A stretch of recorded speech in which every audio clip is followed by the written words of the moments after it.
नमस्कार good morning Odisha. आज होचे 5 मार्च गुरुवार और आज आमे ए वीडियो रे जानमा आज रो टॉप न्यूज विषय रे। दर्शक बंधु आपण माने प्रथम थर करी हमर टेक्निकल विषय यूट्यूब चैनल आसीथिले निश्चित भाबे चैनल के सब्सक्राइब करन बेल आइकन के प्रेस करन। आसन दर्शक बंधु वीडियो के आरंभ करबा। प्रथम खबर होचे दर्शक बंधु पूरी थरे भारत को साहाय्यर हाथ बढ़ाई रूसिया। उपसागरीय देशगुड़िक युद्ध वाली परिस्थिति शक्ति जोगाण को विपद में पकाई। संकट समय भारतर दीर्घकालीन और विश्वस्त बंधु रूसिया पुणी थे भारत सहित हाथ बढ़ाई। रूसिया स्पष्ट कर उपसागरीय संकट जो जदि भारतर तैल जोगाण प्रभावित हुए तेज यार शक्ति आवश्यकता पूर्ण करने को संपूर्ण प्रस्तुत अच्छे रूसिया। भारतर मंगलवार कहते देशर वर्तमान प्राय 25 दिन पर्याप्त अशोधित तैल और इंधन गच्छित अच्छी। सरकारी सूत्र अनुसार भारत में प्राय 50 दिन पेट्रोलियम उत्पाद गच्छित अच्छी। पेट्रोलियम एवं प्राकृतिक गैस मंत्री हरदीप सिंह पुरी कहते देशर क्षणस्थायी बाधा को मुकाबिला करने को प्रस्तुत एवं विकल्प आमदानी उत्स अनुसंधान कर पेट्रोलियम मंत्रालय सारा देशर इंधन उपलब्ध उपरे निजर नजर रखिया 24 घंटा स्थापन रही।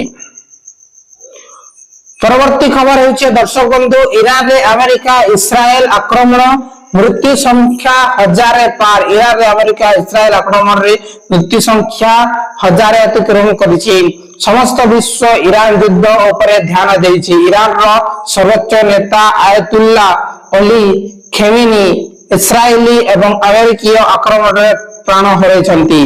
खेमेनी को मृत्यु मध्य प्राच्य निया को आहुरी बढ़ाई देछि। इस्राएल और अमेरिका ईरान उपरे क्षेपणास्त्र आक्रमण करिछन।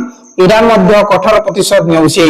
ईरान इस्राएल समेत उपसागरीय देशगुड़ी को टार्गेट करिछि जेउठारे अमेरिकीय सामरिक घाटी अवस्थित।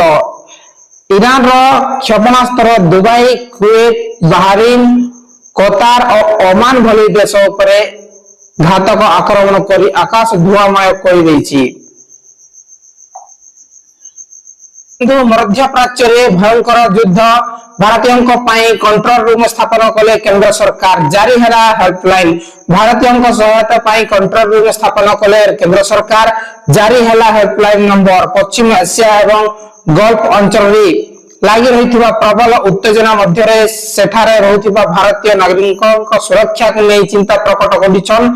आरु इस्राएल अमेरिका एवं ईरान मध्य चलीथिबा भयंकर संघर्ष को दृष्टि रे रखी भारतीय वैदेशिक मंत्रालय पक्षरु नवा दिल्ली रे एक स्वतंत्र कंट्रोल रूम स्थापन कर वैदेशिक मंत्रालय मुख्य पात्र रणधीर जसवाल सूचना अनुसार यही कंट्रोल रूम प्रतिदिन सकाल 9 रु राति 9 पर्यंत कार्यक्षम रहिबो। युद्ध प्रभावित अंचल रे फसी रही भारत एवं सेमानक परिवार को सहायता जोगाई देवे यार मुख्य लक्ष्य। खबर होचे दर्शक बंधु होली उत्सव भितर दुख भरीदेला घटना। राज्यर विभिन्न स्थान में पानी रे बुड़ी 3 जनकर गला जीवन। होली खेली गाधैबा जाइतिबा बेले भासी गले नाबालक एभली घटना घटिछि कटक बड़म्बाटी सेतु निकटरे। नाबालक जनक बड़म्बा तुणपुर गाँव जीवन बेहेरा बोली जना पड़ी। मिलिथिबा सूचना अनुसार तुणपुर गाँव 3 जन नाबालक होली रंग खेली गाधैबा आसिथिले। एही समय रे जणे नाबालक को बुड़ी जाइथिले। तांको दमकल बाहिनी उद्धार करथिले किंतु डाक्तरखाना तांको मुक्त घोषणा करथिले। सेपटे जाजपुर जिला ब्राह्मणी नदीर खरीपड़िया घाटरे बुड़ी जणे युवकक मृत्यु घटिछि। मृत युवक बोरी जपड़ा अंचल हिरण्य कुमार बेहुरिया। मृतक जनकर रंग खेल पर संग नदी रे गाड़ी बेले मृत्यु घटी। ईरान युद्ध जहाज 101 जन निखोज। बुधवार दिन श्रीलंकार दक्षिण उपकूल रे एक बुड़ा जहाज आक्रमण पर ईरानी नौसेना फ्रिगेट IRIS डेना बुड़ी जाइथिला जना पड़ी। संवाद सरबराह संस्था अनुसार आक्रमण पर अति कम 101 जन निखोज होइछन। 78 जन आहत होइछन आरु 32 जन गुरुतर होइछन। इरिस देना देउछि एक मोड रे सेंट्रल फ्रिगेट जहां भारतर विशाखापट्टनम रे मिलन 2026 बहुराष्ट्रीय नौसेना अभ्यास रे अंशग्रहण करबा पर ईरान को फेरिथिला। पूर्व श्रीलंका वैदेशिक मंत्रालय कहिथिला जे बुड़ी जाइथिबा ईरानी जहाज रे थिबा 32 जन को सेना उद्धार करिछि। स्वास्थ्य मंत्रालय रा जन शीर्ष अधिकारी डॉक्टर अनिल चासिंग रे कहिछन जे सेवानक मध्य जनक अवस्था गुरुतर 7 जनक जरूरीकालीन चिकित्सा कर जाउछि।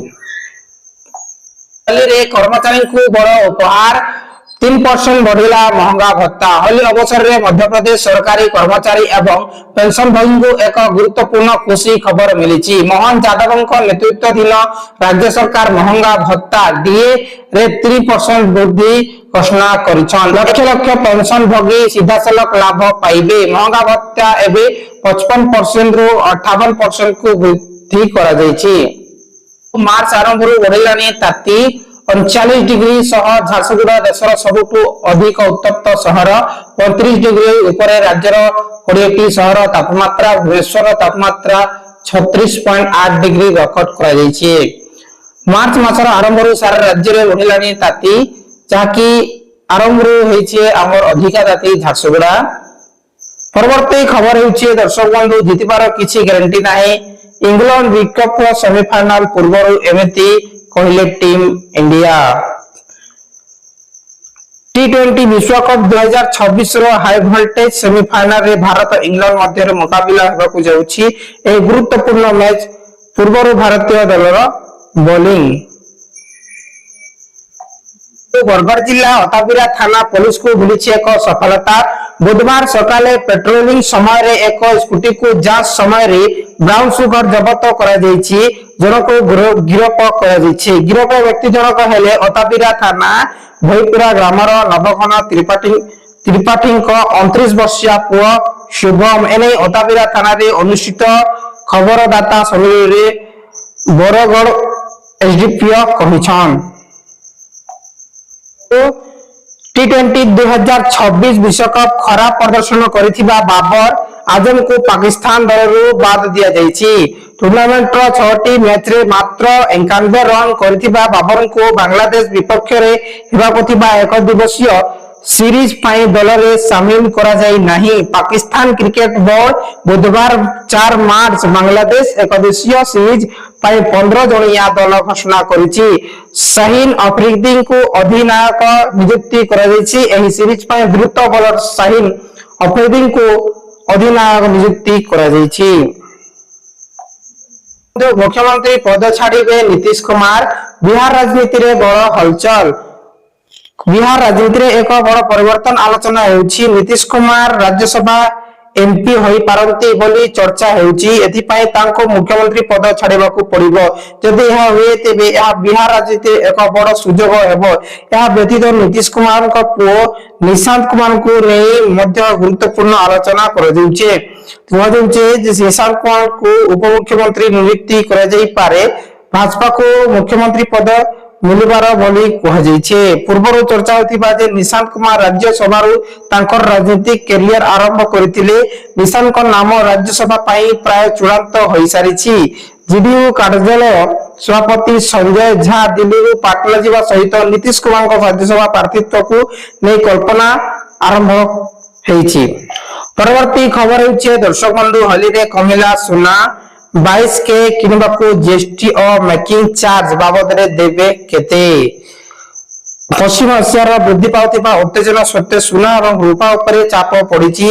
जहां फल रे रेट कम हेछि। लगातार तृतीय दिन पय सुनार चमक फिंका पड़िछि। जेतेबेले कि रूपा लगातार द्वितीय दिन पय ह्रास पाइछि। सुना विषय रे कहिबाकू गले लगातार 3 दिन वृद्धि पर एहार मूल्य लगातार तृतीय दिन पय ह्रास पाइछि। आज राजधानी दिल्ली रे 24 कैरेट सुना प्रति 10 ग्राम पय 10 एवं 22 कैरेट सुना प्रति 10 ग्राम पय 10 टंका सस्ता होइछि।